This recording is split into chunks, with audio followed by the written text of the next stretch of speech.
collecting dust on the windshields. And the dealers are slashing prices, you know, just practically begging anyone to take a test drive. But then you look to the right. Exactly. Hmm? You turn your head to the right, to the used car lot, and it's completely barren. I mean, the used EVs are being driven off the lot almost the minute they arrive. It's crazy, selling at near record levels. It's an unbelievable paradox. Yeah. You get this massive traffic jam of unsold new inventory right alongside a total buying frenzy for used models. And all this is unfolding while the physical infrastructure, like the public charging stations you actually need to drive these things, is completely frozen in its tracks. It really is an unprecedented contradiction in the market, and it's thoroughly scrambling the entire automotive landscape as we speak. So today, we are taking a magnifying glass to exactly what is happening out there on the roads and on those dealer lots. Welcome to the Deep Dive. We've got a really fascinating stack of sources to unpack for you today. We do. First, we're looking at a fresh March 2026 article from Electric, which covers a massive seismic shift in first quarter EV sales. And then we're pairing that with a deeply comprehensive July 2025 Government Accountability Office, or GAO, report. That's the one detailing the turbulent state of the federal EV infrastructure programs, right? Exactly. It's a bottleneck mess. So our mission today is to basically connect the dots. We want to connect what you, the consumer, are actually buying with the incredibly harsh reality of the charging networks you're going to have to rely on. Right. But before we really jump in, I think we need a quick caveat. Oh, yeah. Good call. Because the data we're looking at today touches on some very specific legislative acts and executive orders from different administrations. I mean, we'll be referencing the Biden administration's Infrastructure Investment and Jobs Act, the recent One Big Beautiful Bill Act, and the Trump administration's Executive Order 14154. Right. So we just want to make it explicitly clear to you listening, our job here isn't to play politics. We don't pick sides. Left, right, center. We take no political stance here. We are not endorsing any specific viewpoints. Nope. We are strictly putting the raw data and the original source material under the microscope just to see what's actually happening on the ground completely impartially. Fully objective. So, holding to those ground rules, let's start with the immediate reality. What is the data actually saying about those dealership lots right now? Well, Because, I mean, understanding the sheer volume of electric cars hitting the pavement is the only way we can grasp the urgency of the infrastructure problem we're going to get into. yeah, and the sales figures from Q1 2026 paint a really stark picture. According to the Cox automotive data cited in that Electric article, new EV sales have essentially cratered. Cratered. Yeah, they dropped 28% year over year, which brings the volume down to about 212,600 units. Wow. So their total market share shrunk down to just 5.8% of all new vehicle sales. That's a huge drop. And, you know, when a quarter of your sales just evaporate, the inventory doesn't vanish. It piles up. Yeah. Automakers are currently sitting on a 130-day supply of new EVs. Which is wild. It is. Just for context, that's almost 50% higher than the inventory they're holding for traditional gas-powered cars. So what slammed the brakes so hard on the new market? Well, it really comes down to a potent combination of disappearing incentives and rising costs. The primary catalyst was the death of the $7,500 federal EV tax credit. Right, that expired recently. Exactly. It expired back on September 30th, 2025 under the One Big Beautiful Bill Act. And for years, that credit was literally the primary tool making new EVs financially viable for an average middle-class buyer. And then you add the new auto industry tariffs into the mix. The reporting notes there's an estimated $35 billion in tariff costs currently trickling down to the consumer. Right. That's adding roughly $3,800 to the MSRP of new vehicles. So you've got the financial incentive completely vanishing right at the exact moment the sticker price artificially inflates. Yeah, it's like the tax credit was the bridge that made new EVs competitive, Yeah. you know, and without it, and with the new tariff costs tacked on, the bridge just collapsed. So buyers simply walked over to the used car lot instead. Which is exactly where we see the flip side of this whole phenomenon. Because while new sales fell off a cliff, used EV sales actually surged 12% in Q1 2026. That's a crazy divergence. It really is. We're looking at 93,500 units sold, and they are moving incredibly fast. The day's supply for used EVs is sitting at a really healthy 42 days. Wow. Yeah, which is virtually identical to the 38-day supply for used gas vehicles. I was actually looking at the pricing data for that used market. Yeah. And the gap between gas and electric is completely evaporated. How close are they right now? I mean, incredibly close. The ultimate mind bender here is that the average used EV is currently sitting at $34,821. Cool. And the average for a used gas car is $33,487. That is a gap of just over $1,300, Yeah. which is insane because just a couple of years ago, you'd be paying a $10,000 premium just to get a used battery-powered car. Exactly. Now they're a parity. But my question is, where did this sudden flood of affordable, high-quality used EVs even come from? It's mostly driven by the mechanics of the lease market. Specifically, there's this massive wave of returns from what the industry called the leasing loophole that operated between 2023 and 2025. Wait, how exactly did that loophole work? Well, essentially, there was a quirk in the previous tax code where commercial leasing companies could claim an EV tax credit that individual buyers often couldn't. Oh, because of income limits? Yeah, income limits, or maybe the car's battery components didn't meet those super strict domestic sourcing rules. But the leasing companies could claim the credit anyway, and they'd pass it on to the consumer as a huge discount on the lease. So basically, everyone just leased them instead of buying. Exactly. Thousands of people signed up for these cheap 2- and 3-year leases, and now the clock has run out on those contracts. The cars are coming back to the dealers in droves. Wow. Yeah. Cox Automotive is projecting these returns will hit nearly 50,000 electric vehicles per month straight through 2028. That is an absolute tidal wave of relatively new, well-maintained vehicles flooding the secondary market.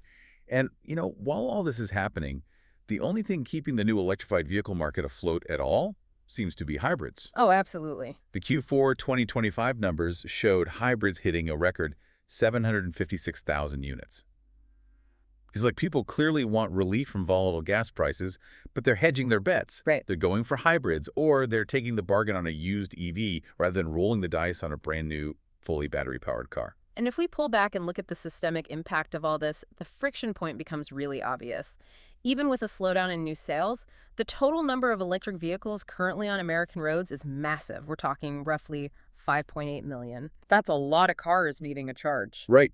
And they aren't just sitting in garages. In 2025, public charging sessions hit 141 million. Wow. That's a 30% increase from the previous year.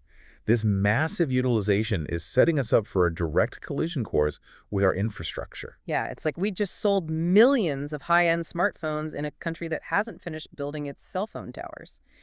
A 30% jump in public charging in a single year creates immense pressure. Definitely. So if you're buying one of these used EVs and you want to take it on a road trip, who exactly is responsible for making sure you don't get stranded?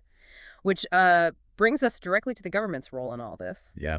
And to understand the government's approach, we first have to understand the sheer scale of the deficit. The National Renewable Energy Lab estimates that to meet projected demand, the country is going to need 1.2 million public charging ports by 2030. 1.2 million. Yeah. But as of May 2025, we only had about 219,000. And there's a crucial distinction here. About 162,000 of those are slower level 2 chargers, not the ultra-fast ones you need for long-distance travel. Can we break down that technical difference for a second? Because I think people hear level 2 versus level 3 and just assume one is like a slightly bigger plug. Yeah.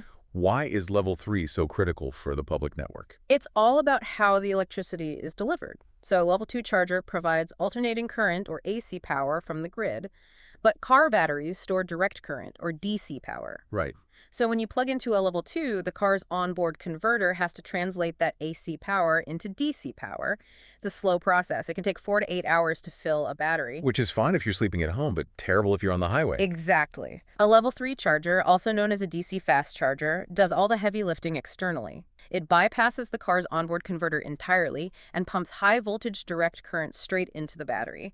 You can get a significant charge in 20 to 30 minutes. Which is exactly what you need if you're stopping at a highway rest stop. Yeah. You cannot sit there for 8 hours. Precisely. But that speed requires serious electrical infrastructure. A single level 3 charging port can cost up to $140,000 to purchase and roughly $39,000 to install per port. And a typical station needs at least 4 of them. So to fix this enormous gap, the federal government stepped in. The 2021 Infrastructure Investment and Jobs Act, the IIJA, authorized massive funding. Massive. $1 billion annually for the National Electric Vehicle Infrastructure Program, which we'll just call NEVI.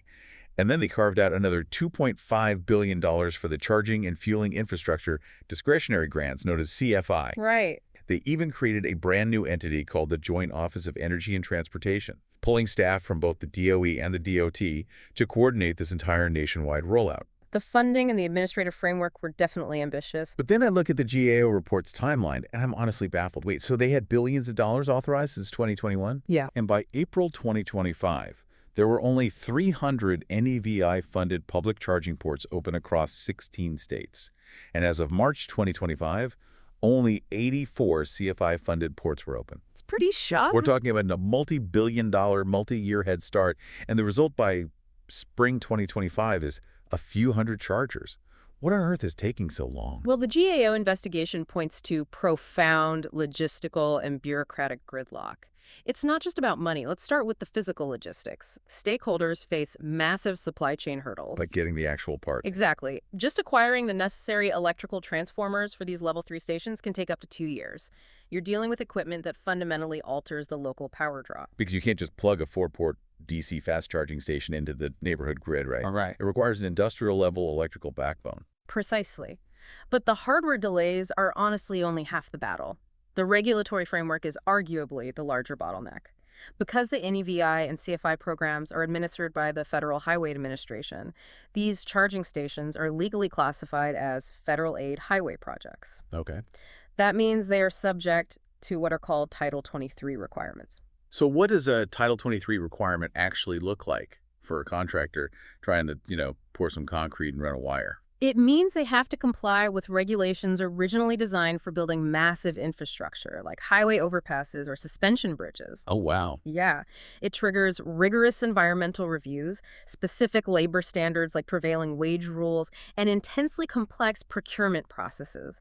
State DITs and private contractors found themselves tangled in federal regulations they had never applied to electrical installations before. So applying highway building codes to an EV charger it's like forcing a local coffee shop to go through the same permitting process as a nuclear power plant.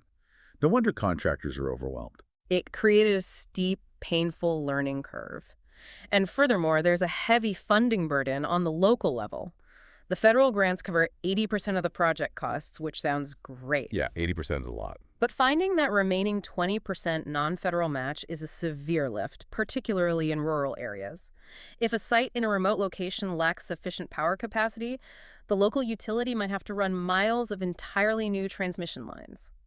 And the federal grants often don't cover those broader grid upgrade costs. So you have a situation where a rural utility cooperative, and ultimately its local ratepayers, could be forced to foot the bill for high-voltage transition lines, mostly to serve out-of-town travelers passing through on the interstate. That's the dynamic creating so much friction at the state level.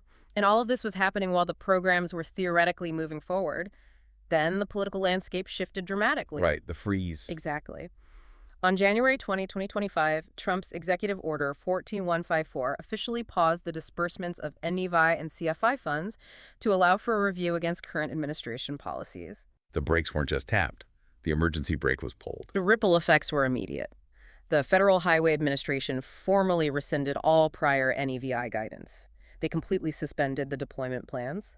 The national build-out essentially hit a brick wall. And what happened to that joint office? The specialized team that was supposed to be guiding states through this massive regulatory maze. It saw a drastic reduction. The Joint Office was essentially gutted, dropping from approximately 50 staff members down to just 17. Wow. Additionally, the president's fiscal year 2026 budget proposes canceling $6 billion in IIJA funds entirely. Let's contextualize what losing those staff members means for a state contractor. Because before the reductions, the Joint Office wasn't just sitting in Washington stamping papers, right? Far from it. The GAO found that the Joint Office was actually highly praised by stakeholders. Prior to the cuts, they handled over 3,000 requests for technical assistance. They were the ones translating those complex Title 23 highway rules for confused state agencies. Exactly. The freeze leaves states without the very guidance they relied on to navigate these complex rules. They lack the funds to build, and they lack the federal guidance to plan. It's a perfect storm of red tape colliding with political whiplash. But, the GAO report doesn't just blame the slow rollout on the recent freeze. They investigated how these federal programs were operating before January 2025. And it turns out the agencies managing this effort weren't even properly tracking their own success. This is where we get into the mechanics of government accountability. The GAO determined that the Joint Office and the Federal Highway Administration failed to implement a fully defined performance management framework. So they had this overarching headline-grabbing goal of building 500,000 ports by 2030, but they had no map for how to get there. Right. They lacked near-term performance goals with measurable targets and specific timeframes. They were collecting data, sure. Like they used a tool called EV chart to measure station uptime. Uptime. Yeah, federally funded chargers must be operational over 97% of the time. I mean, tracking whether a charger is broken is obviously important. Nobody wants to pull up to a dead screen. But knowing a charger works today doesn't tell you if you're on schedule to build 1,000 more by next year. Exactly. Operational metrics don't substitute for deployment timelines. But the most glaring omission the GAO found related to geographic equity. Oh, this is fascinating. Yeah.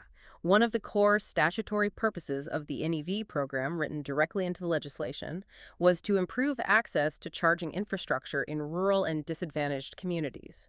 But if they aren't measuring access, how do we know these billions of dollars aren't just building chargers in wealthy suburbs that already have them, completely ignoring the rural drivers who need them most? The short answer is we don't.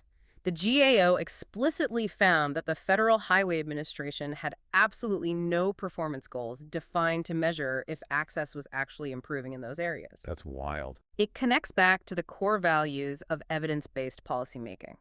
You cannot improve what you do not accurately measure.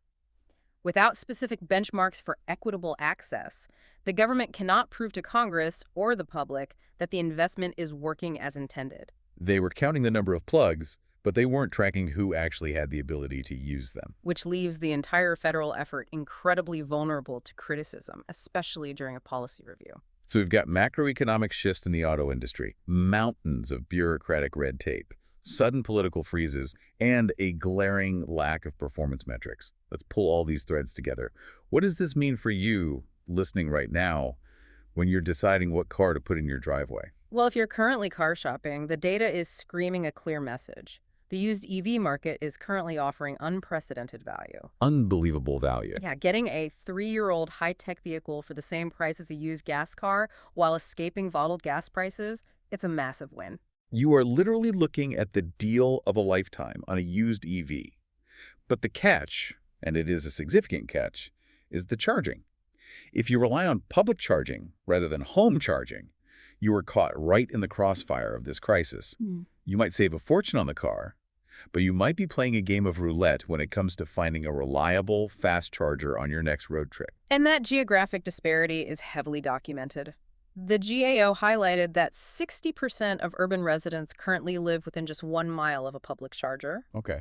but only 17% of rural residents do. Wow, 60% versus 17%. Yeah, because the federal effort to relieve charging anxiety is currently under review, paused, and lacking clear performance metrics, your immediate experience with an EV is going to depend heavily on your zip code and your ability to charge at home or work. It's the ultimate tale of two markets. The car itself is finally accessible, but the plug needed to keep it moving is trapped in limbo. Which leaves us with a really provocative final implication to chew on. Oh, Well, we know automakers are staring at a 130-day supply of new EVs, choking their dealership lots. And we also know the federal government has completely hit pause on funding the public charging network. Right. If the federal spigot remains turned off, will private automakers be forced to step up and fund the nationwide infrastructure out of their own pockets just to save their inventory and ensure their industry survives? that is a fascinating thought. If the government won't build the cell towers, Apple and Samsung have to do it themselves or stop selling phones. They might have to transition from just being car builders to essentially becoming utility companies. The government bridge collapsed, so the industry might just have to pour its own concrete. Exactly. Thank you for joining us on this deep dive. Keep asking questions and keep considering how this clash between consumer trends and infrastructure reality will reshape the roads you drive on every single day.